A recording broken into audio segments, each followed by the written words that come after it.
Bien, hoy día tenemos el tema de un ejemplo del género narrativo. El género narrativo parte 2. Entonces, ejemplo de género narrativo. Tenemos un cuento en este género que se titula Calixto Garmendia, escrito por el autor peruano Ciro Alegría.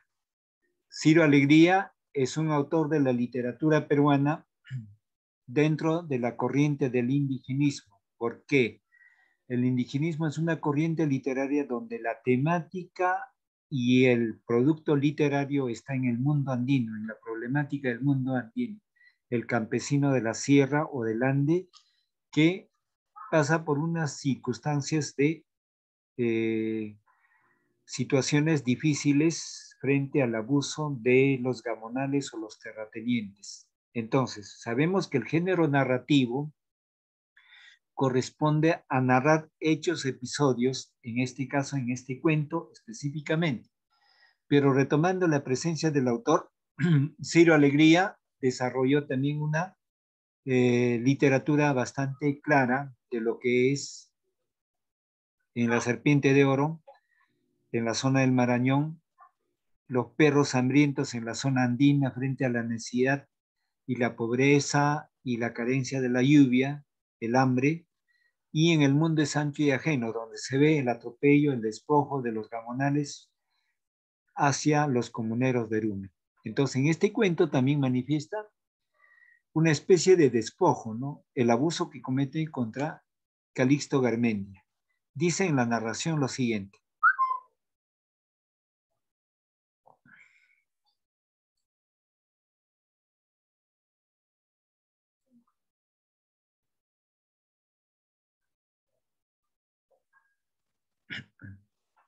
Dicen, déjame contarte, le pidió un hombre llamado Remigio Garmendia a otro llamado Ansel. Levantando la cara, todos estos días, anoche, esta mañana, aún esta tarde, he recordado mucho. Hay momentos en que uno se le agolpa la vida. Además, debes aprender la vida, corta o larga, no es de uno solamente. Sus ojos diáfanos parecían fijos en el tiempo. La voz se le fraguaba hondo y tenía un rudo timbre de emoción. Blandíanse a ratos las manos encallecidas.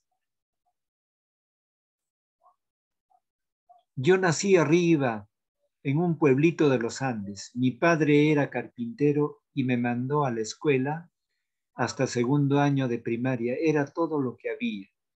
Y eso que tuve suerte de nacer en el pueblo, porque los niños del campo se quedaban sin escuela. Fuera de su carpintería, mi padre tenía un terrenito al lado del pueblo.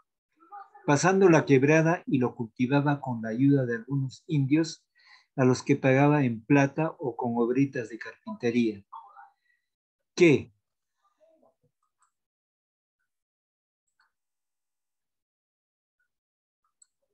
Que al cabo, entonces pasando la quebrada, estamos en la lectura, que al cabo de una lampa o un hacha, que una mesita, en fin, desde un extremo del corredor de mi casa veíamos amarillar el trigo, verdear el maíz, azulear las habas. Buenos días. Azulear las habas en nuestra pequeña tierra. Daba gusto con la comida y la carpintería. Teníamos bastante considerando nuestra pobreza. A causa de tener algo y también por su carácter, mi padre no agachaba la cabeza ante nadie. Su banco de carpintero estaba en el corredor de la casa, dando a la calle. Pasaba el alcalde. Buenos días, señor, decía mi padre, y se acabó. Pasaba el subprefecto. Buenos días, señor, y asunto concluido. Pasaba el alférez de gendarmes. Buenos días, alférez. Entonces, ¿qué es un gendarme? Gendarme es la policía, el uniformado, la policía de hace mucho tiempo, del siglo pasado, de los primeros años. Entonces, prosigo en el ejemplo de la lectura del género narrativo. Buenos días, alférez, y nada más. Pasaba el juez y lo mismo. Así era mi padre con los mandones. Ellos hubieran querido que les tuviera miedo o les pidiese o les debiera algo. Se acostumbran a todo eso los que mandan. Mi padre les disgustaba y no acababa ahí la cosa. De repente venía gente del pueblo, ya sea indios, cholos o blancos pobres, de a 10, de a 20 o también en poblada llegada. Don Calixto, encabécenos para hacer ese reclamo. Mi padre se llamaba Calixto, oía de lo que oía de lo que se trataba, si le parecía bien, aceptaba, y salía a la cabeza de la gente, quedaba vivas y metía harta bulla para hacer el reclamo. Hablaba con buenas palabras, a veces hacía ganar a los reclamadores y otras perdía, pero el pueblo siempre, ya, entonces prosigo, eh, pero el pueblo siempre le tenía confianza. Abuso que se cometía, ahí estaba mi padre para reclamar al frente de los perjudicados. Las autoridades y ricos del pueblo, dueños de haciendas y fundos, le tenían echado el ojo para partirlo en la primera ocasión. Consideraban altanero a mi padre y no los dejaba tranquilos. Él ni, él ni se daba cuenta y vivía como si nada pudiera pasar. Había hecho un sillón grande que ponía en el corredor. Ahí solía sentarse por las tardes, a conversar con los amigos. Lo que necesitamos es justicia, decía. El día que el Perú tenga justicia será grande. No dudaba de que la habría y se torcía los mostachos con satisfacción, predicando, no debemos consentir abusos. Entonces aquí el autor Ciro Alegría siempre profesó eso. Ciro Alegría, el autor de este cuento, decía, el Perú será grande cuando haya justicia. Y verdaderamente todavía no hay justicia. Prosigo en la lectura del cuento. Sucedió que vino una epidemia de tifo y el panteón se llenó con los muertos del propio pueblo y los que traían del campo.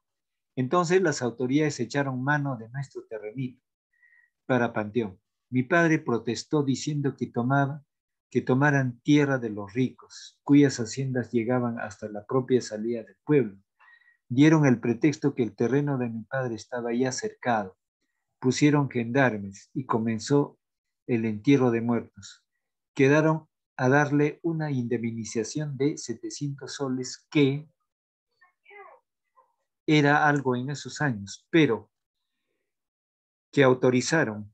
¿Qué requisitos? ¿Qué papeleo? Que no hay plata en este momento. Se le estaban cobrando a mi padre, por ejemplo, de reclamadores. Un día después de discutir con el alcalde, mi viejo se puso a afilar una cuchilla y para ir a lo seguro, también un formón. Mi madre algo lo veía en la cara y se le prendió del cogote y le lloró diciéndole que nada sacaba con ir a la cárcel y dejamos a nosotros más desamparados y dejarnos a nosotros más desamparados. Mi padre se contuvo como quebrándose. Yo era niño entonces y me recuerdo que todo eso como si hubiera pasado esta tarde. Mi padre no era hombre que renunciara a su derecho. Comenzó a escribir cartas exponiendo la injusticia. Quería conseguir que al menos le pagaran. Un escribano le hacía las cartas y le cobraba 2 soles por cada una. Mi padre, mi pobre escritura, no valía para eso. El escribano ponía al final, a ruego de Calixto Garmendia, que no sabe firmar, fulano. El caso fue que mi padre despachó 2 o 3 cartas al diputado de la provincia. Silencio. Otras al senador por el departamento. Silencio. Otras al mismo presidente de la República. Silencio. Por último, mandó cartas a los periódicos de Trujillo y a los de Lima. Nada. Señor, el postillón llegaba al pueblo una vez por semana, jalando una mula cargada con la valija del correo. Pasaba por la puerta de la casa y mi padre se iba detrás y esperaba en la oficina del despacho. hasta que clasificaban las correspondencias. A veces yo también iba. ¿Carta para Calisto Carmendio?, preguntaba mi padre. El interventor, que era un viejo flaco y bonachón, tomaba las cartas que estaban en la casilla de las G, las iba viendo y al final decía, nada, amigo. Mi padre salía comentando que la próxima vez habría carta. Con los años afirmaba que al menos los periódicos responderían. Un estudiante me ha dicho que, por lo regular, los periódicos creen que asuntos como estos carecen de interés general. Esto en el caso de que los mismos no estén a favor del gobierno y sus autoridades y callen cuando pueda perjudicarles. Mi padre tardó en desengañarse de reclamar lejos y está viéndose por las alturas varios años.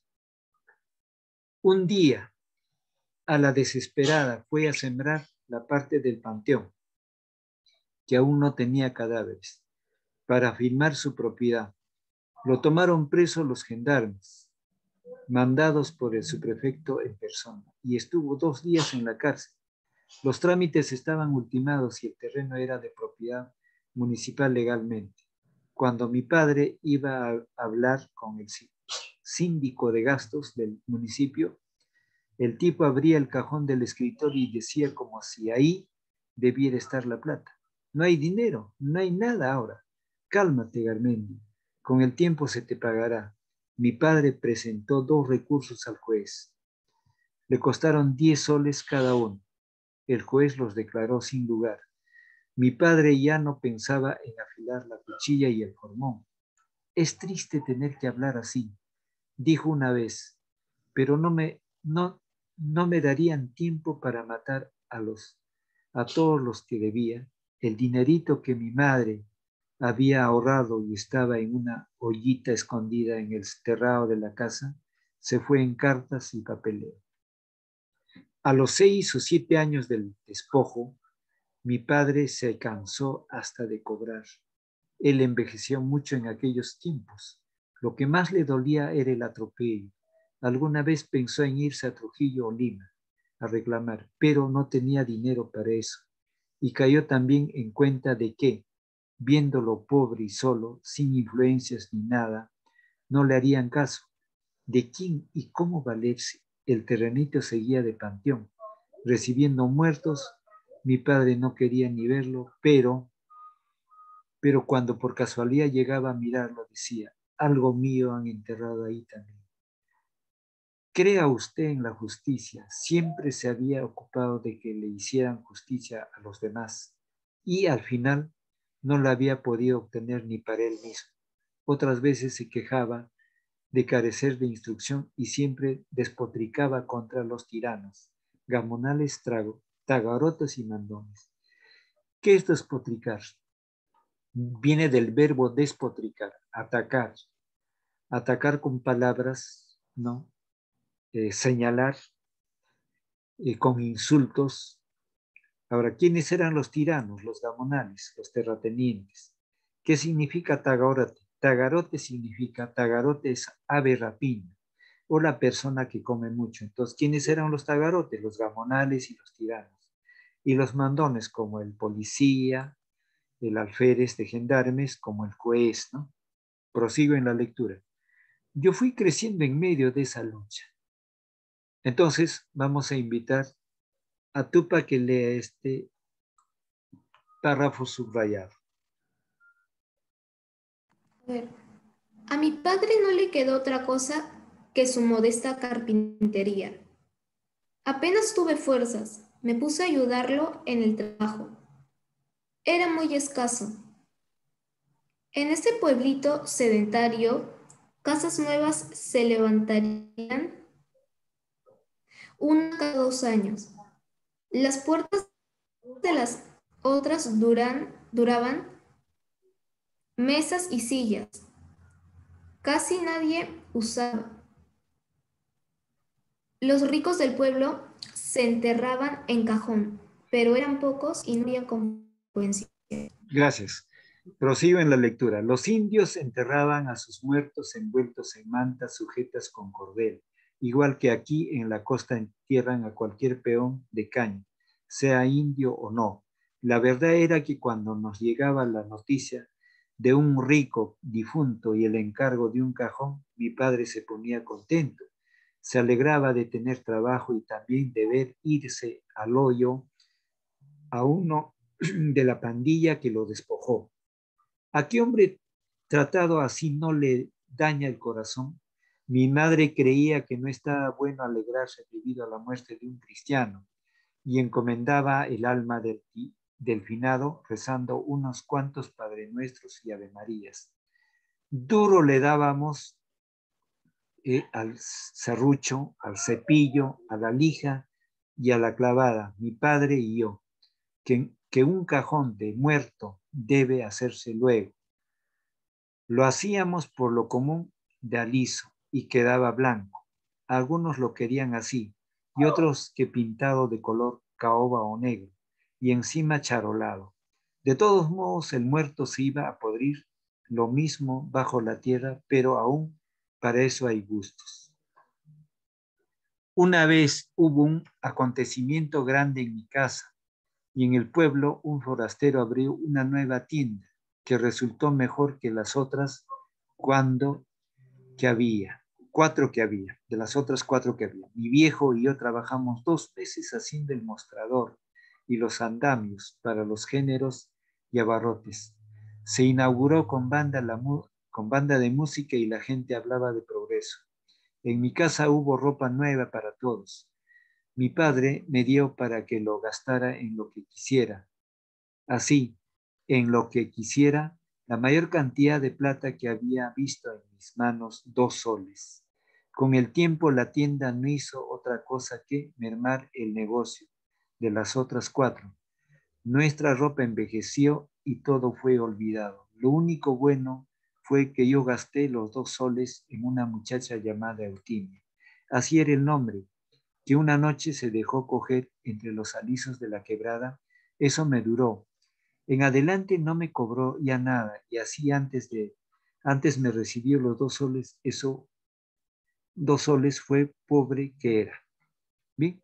En la carpintería las cosas siguieron como siempre. A veces hacíamos un baúl o una mesita o 3 sillas en un mes, como siempre.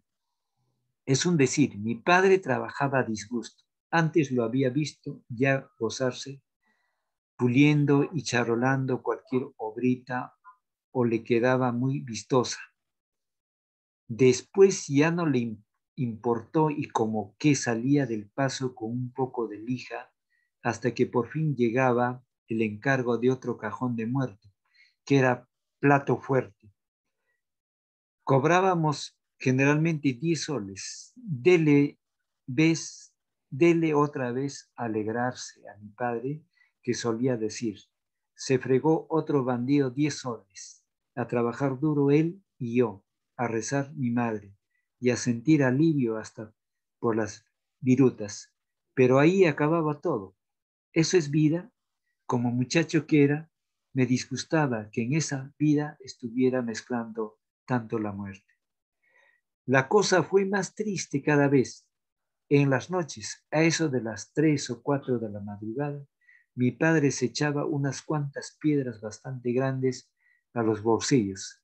Se sacaba los zapatos para no hacer bulla y caminaba medio agazapado hacia la casa del alcalde. Tiraba las piedras rápidamente a diferentes partes del techo. Rompiendo las tejas, luego volvía a la carrera y ya, dentro de la casa a oscuras, pues no encendía luz para no evitar sospechas. Se reía, su risa parecía a ratos el graznido de un animal. A ratos era tan humana, tan desastrosamente humana, que me daba más pena todavía. Se calmaba unos cuantos días con eso. Por otra parte, en la casa del alcalde solían vigilar, como había hecho incontables chanchadas, no sabían a quién echarle la culpa de las piedras. Cuando mi padre deducía que se habían cansado de vigilar, volvía a romper tejas llegó a ser un experto en la materia. Luego rompió tejas en la casa del juez, del subprefecto, del alférez de gendarmes, del síndico de gastos. Calculadamente rompió las de las casas de otros notables para que, si querían deducir, se confundieran. Los 8 gendarmes del pueblo salieron en ronda muchas noches, en grupos y solos, y nunca pudieron atrapar a mi padre. Se había vuelto un artista en la rotura de tejas. De mañana salía a pasear por el pueblo para darse el gusto de ver que los sirvientes de las casas que atacaba subían con tejas nuevas a reemplazar las rotas. Si llovía era mejor cuando mi padre, entonces atacaba la casa de quien odiaba más, el alcalde, para que el agua le dañara o al caerles le molestara a él y a su familia. Llegó a decir que les metía el agua en los dormitorios, de lo bien que calculaba las pedradas. Era poco probable que pudiese calcular tan exactamente en la oscuridad, pero él pensaba que lo hacía, por darse el gusto de pensarlo. A ver, Alarco, lea este texto.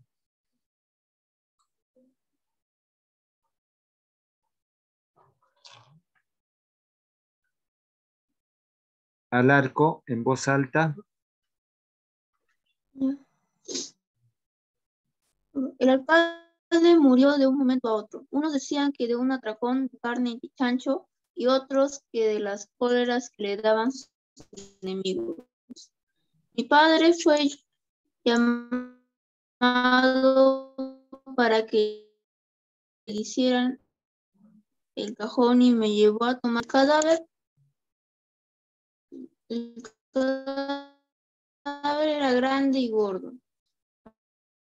Había que ver la cara a mi padre contemplando al muerto. Él parecía la muerte. Cobró 50 adelantados, llamaron el precio grande, pues el cadáver también para el padre como bien. Hicimos el cajón a la diabla. A la hora del entierro, mi padre Ya, suficiente, gracias. rector Entonces, cuando acá en la condenado come, lectura, come. Y reía. prosigo en la lectura. Gracias, Alarco. Hicimos el cajón a la diabla a la hora del entierro. Entonces, acá se está hablando básicamente que cuando murió el alcalde, Garmendia cobró bien caro, 5 veces más de lo que costaba, que cobraba, ¿no? 10 soles, 50 soles, y había un reclamo. Entonces, hicimos el cajón a la diabla a la hora del entierro. Mi padre contemplaba desde el corredor cuando metían el cajón al hoyo y decía, come la tierra, y decía, y reía, decía, come la tierra que me quitaste, condenado, come y come. Y reía con esa su risa horrible. En adelante dio preferencia en la rotura de tejas a la casa del juez y decía que esperaba verlo entrar al hoyo también, lo mismo que a los otros mandones. Su vida era odiar y pensar en la muerte. Mi madre se consolaba rezando. Yo, tomando eutimia en el alisar de la quebrada, pero me dolía muy hondo que hubieran derrumbado así a mi padre. Antes de que lo despojaran, su vida era amar a su mujer y a su hijo, servir a sus amigos y defender a quien lo necesitaba. Quería su patria, a fuerza de injusticia y desamparo. Lo habían derrumbado. A ver, Díaz, lea este párrafo. Díaz. Profesor, no está. Ya. Entonces, un voluntario, una voluntaria.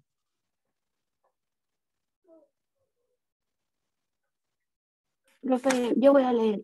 Muy bien. Mi madre le dio esperanza con el nuevo alcalde. Fue como si mi padre sonara de pronto. Eso duró 2 días. El nuevo alcalde dijo también que no había plata para pagarle. Ad- Además, que era un agitador del pueblo. Esto ya tenía ni apariencia de desgracia. Con las autoridades no iban por la casa para que les defendiera. con ese motivo ni se la asomaba. Bien, muy bien. Prosigo en la lectura. Mi padre le gritó al nuevo alcalde. Se puso furioso y lo metieron 15 días en la cárcel por desacato. Cuando salió, le aconsejaron que fuera con mi madre a darle satisfacciones al alcalde, que le lloraran ambos y le suplicaran el pago. Mi padre se puso a clamar, eso nunca. ¿Por qué quieren humillarme? La justicia no es limosna. Pido justicia. Al poco tiempo mi padre murió. Entonces, en esta narración hemos visto, en esta lectura estamos viendo un cuento de una problemática de la vida andina, en la época de los gamonales o los terratenientes, donde el juez, el terrateniente, las principales autoridades hacían uso y abuso de la gente pobre, de la gente del campo, del campesino. En este caso el protagonista es Calixto Garmendia. Calixto Garmendia es un carpintero que tiene su trabajo en su carpintería, tiene su esposa y un hijo.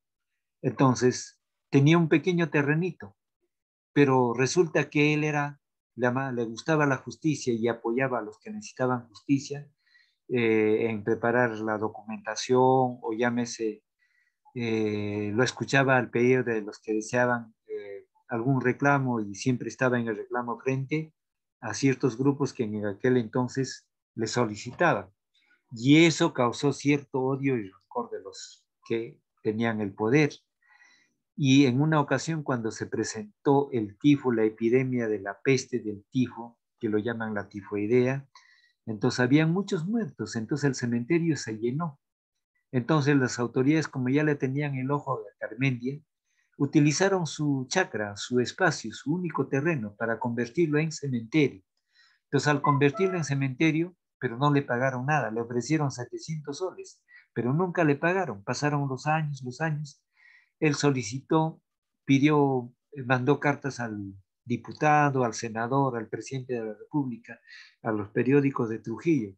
Nunca hubo respuesta y así reclamó a las autoridades, ¿no? Al alcalde, al síndico de rentas.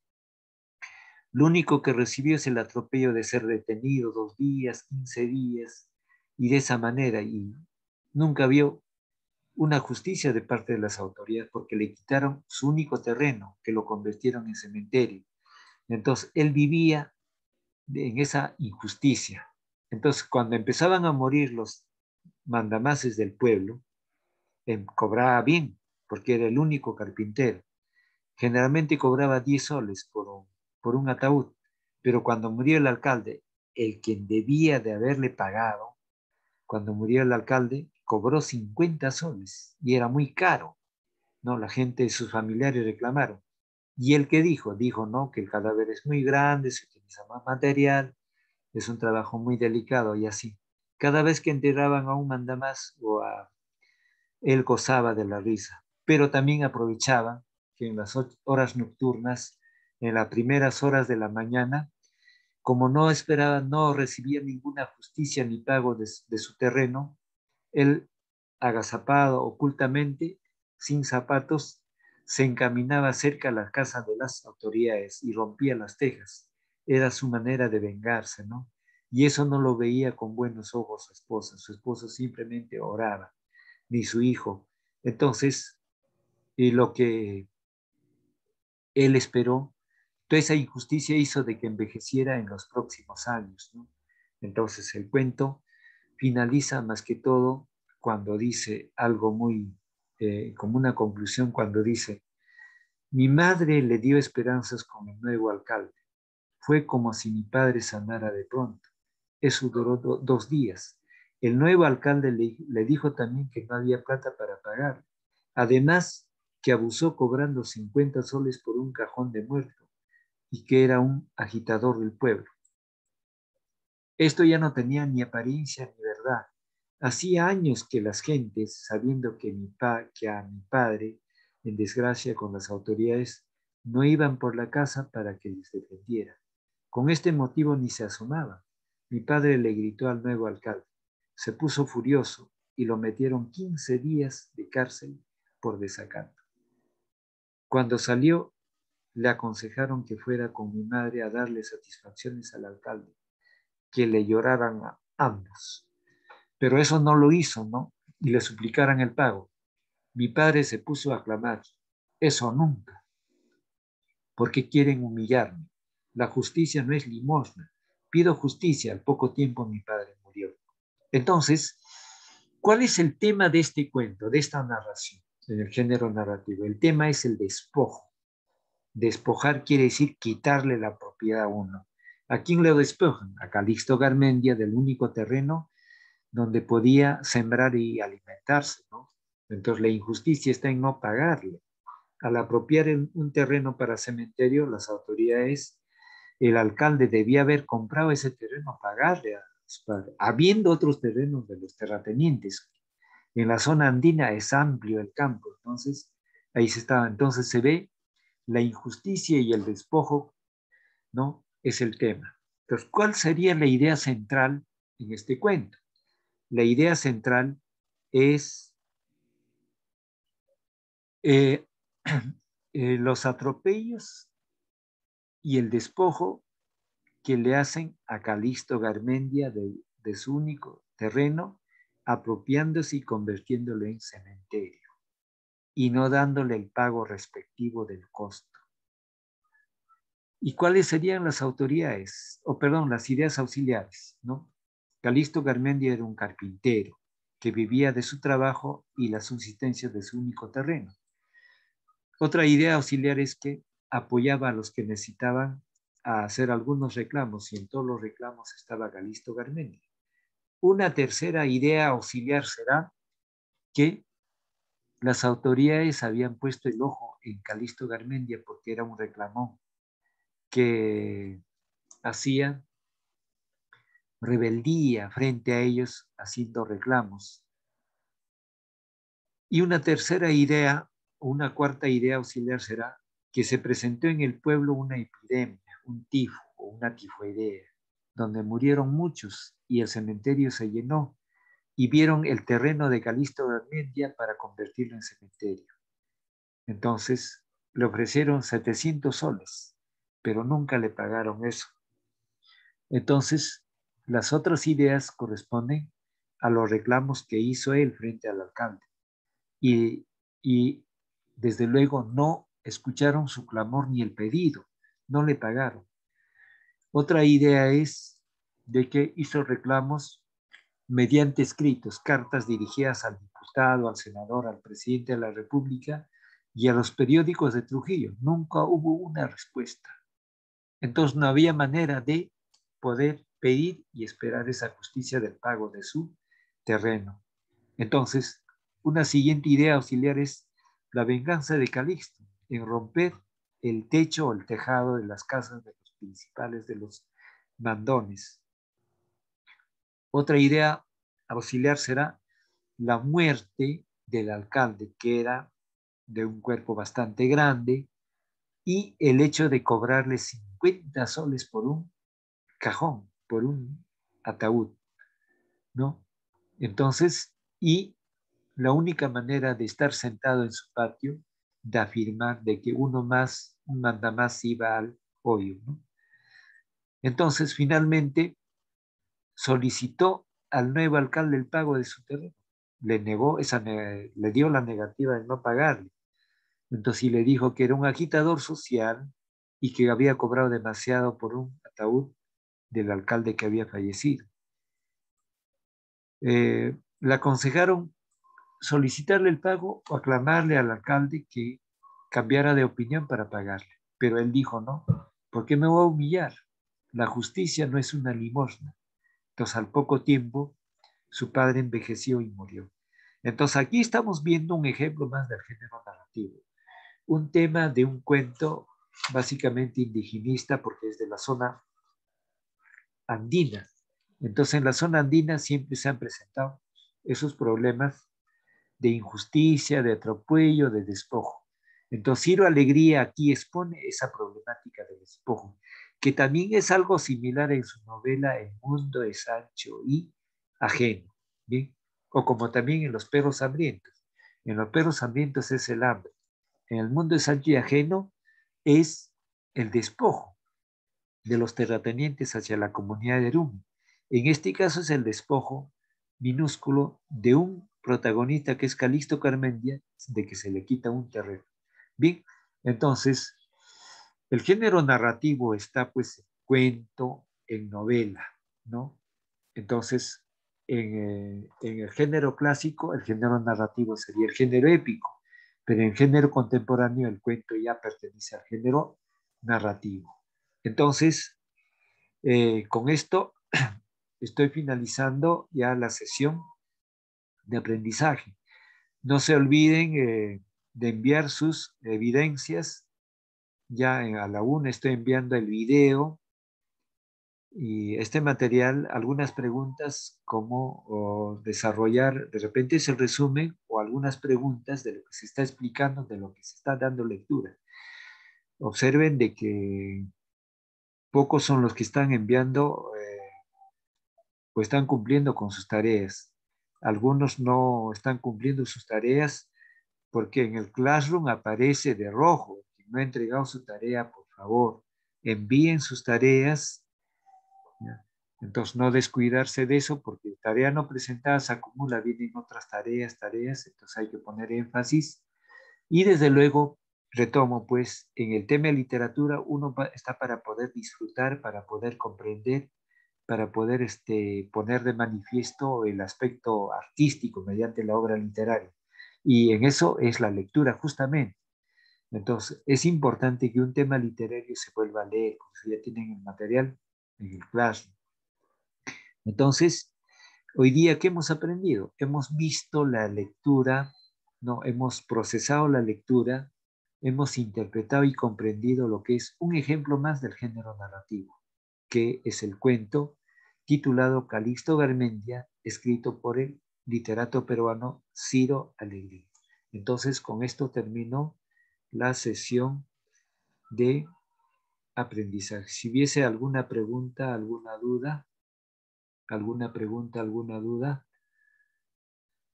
Adriana, ¿está claro la exposición? Sí, profe. Ya. ¿Alguna pregunta, alguna duda? ¿Ninguna? Entonces, finalizo la sesión hasta el día de mañana. Hasta mañana, profesor. Hasta Gracias. mañana.